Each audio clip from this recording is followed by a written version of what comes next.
Oui, bonjour à tous, j'espère que vous allez bien. Je vous fais un petit édito assez short, parce que la dernière émission de Thomas et de toute l'équipe, Constant, Antoine de Madagascar, Thomas parle foot et Giuliano, était très dense et très précise. Et moi, je vais juste revenir sur les causes qui expliquent notre médiocre 10e place. Et pourquoi depuis un an, ça râle. Ça râle en fait parce qu'à un moment donné, on a gagné des titres des championnats de France et on a rêvé en Coupe d'Europe. Et c'est vrai que nous, on a besoin de rêve, les supporters. On a besoin de rêve et de rêver. C'est l'essence même du supportariat. Ou alors, on a un club un peu plus faible. Et puis, on joue le maintien et on se bat avec des Pascal Duprat ou des choses comme ça. Mais à un moment donné, on a besoin, nous, supporters, d'avoir un objectif. Que ça soit le maintien même. Quand on supporte Dijon, par exemple, ou Auxerre, qu'on supporte des clubs comme Toulouse, c'est un peu plus difficile. Voilà, on a besoin d'un objectif maintien, un objectif Europe. Et nous, notre objectif, c'est soi-disant la Ligue des Champions chaque année.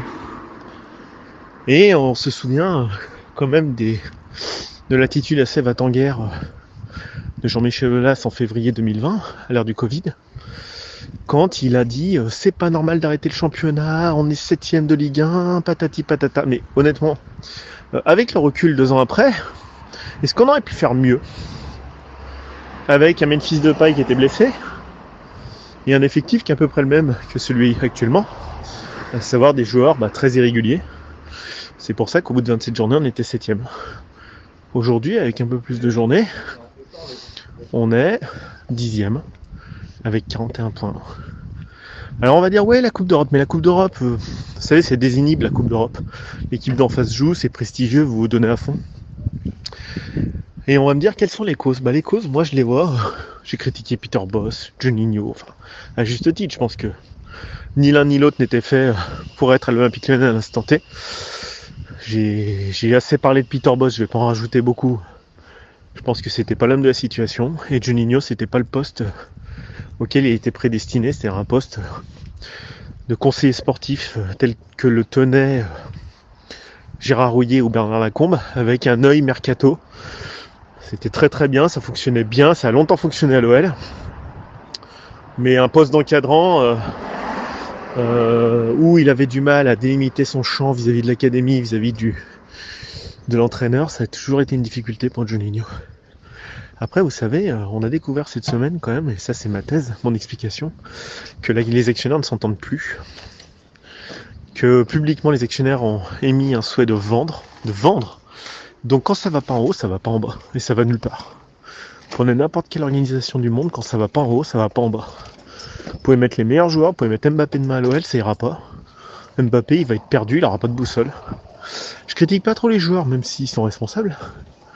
Vous avez comme un joueur comme Oussem Aouar, qui est vice-capitaine de l'OL, qui se retrouve remplaçant, qui joue des bouts de match, 5 minutes, 10 minutes.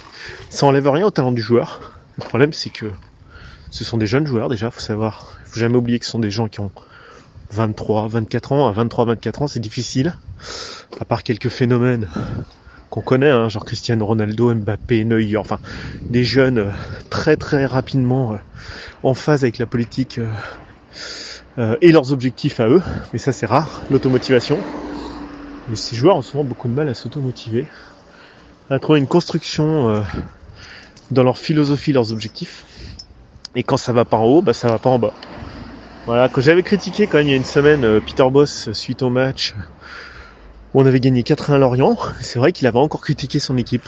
C'est quand même chose assez étonnante aussi, de critiquer une équipe qui gagne 4-1 chez un candidat au maintien. Donc, généralement, il y a 99% des supporters, qu'est-ce qu'ils font les managers, ils vont dire bravo. Même s'il y a des imperfections, ils vont dire bravo, afin de trouver une source de motivation. Je pense pas que ce soit au fouet exclusivement qu'on fait avancer les gens. Surtout quand on a autant de défaites. De temps en temps, quand la victoire est bonne, il faut la prendre et féliciter les troupes. Autrement, vous finissez comme Napoléon en pleine campagne de Russie avec des troupes démobilisées qui meurent de faim. Donc voilà. Alors moi, ma thèse, c'est que ça va pas en haut, que ça peut pas aller en bas. Je l'ai dit plusieurs fois. Quand la méthodologie est mal réglée par l'équipe, du haut, prenez n'importe quelle entreprise, n'importe quelle association, n'importe quel état, ça part forcément à vélo. C'est obligatoire. Il ne peut pas en être autrement. Voilà, je vous sors. Cette année, ça aurait dû être la révélation de Ryan Cherki, une année de plus, ça l'est pas. Ça aurait dû être l'éclosion dans le vice-capitanat d'Oussama Aouar. Maintenant, le pauvre, il joue 5-10 minutes, mais à juste titre, parce qu'il n'est pas très performant. On aurait dû avoir le retour de Moussa Dembélé en mode revanche. Il est l'ombre du joueur qu'il était il y a quelques années, à l'Olympique Lyonnais.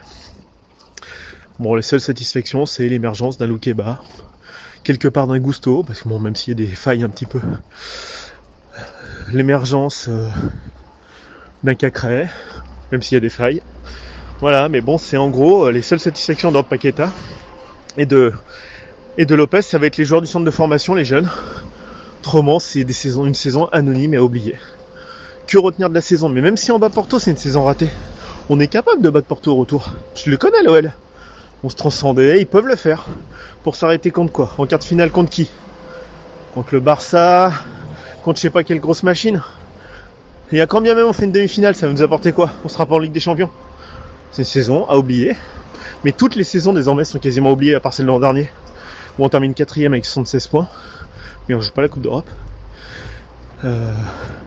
Faut remettre en perspective qu'il y a 2 ans, voilà, on était 7ème. Le championnat s'est terminé. On aurait dû, comme dit Olas, terminer en boulet de canon. Ça fait longtemps qu'on termine plus en boulet de canon. Voilà, maintenant je pense qu'on va jouer autour de la 6-7ème place cette année. Voire un tout petit peu plus, que ça va se jouer au goal average, au point qu'on a perdu contre Marseille, des petites choses comme ça. Mais quand ça va pas en haut, c'est ça la grande nouvelle de la semaine. Ça va pas en bas, ça va pas au milieu. Jérôme Sédou, il parle plus à Olas. L'OL a dit, nous prenons acte de la décision des actionnaires de vouloir partir. Ils l'ont dit dans un communiqué. Ça veut dire quoi? Ils se parlent par presse interposée, les actionnaires. C'est incroyable. Donc le mercato, vous savez déjà qu'il est mauvais. Donc maintenant, Olas, il cherche quoi? C'est quoi son but? Faire du blé, mais le sportif, il est fini. On peut déjà plus acheter. On peut déjà pas. On va vendre en difficulté et on peut déjà plus acheter. Voilà, c'était ma thèse. Moi, je pense que ça vient du haut, le problème. Les actionnaires ne se parlent plus. Que ça soit ICM, Pathé, d'un côté, qui détiennent 40% des parts, et Olas de l'autre, avec Old Invest. C'est catastrophique. Des associés qui se parlent plus entre eux, c'est la fin de l'entreprise. Ça rime à quoi tout ça? Moi, je sais pas.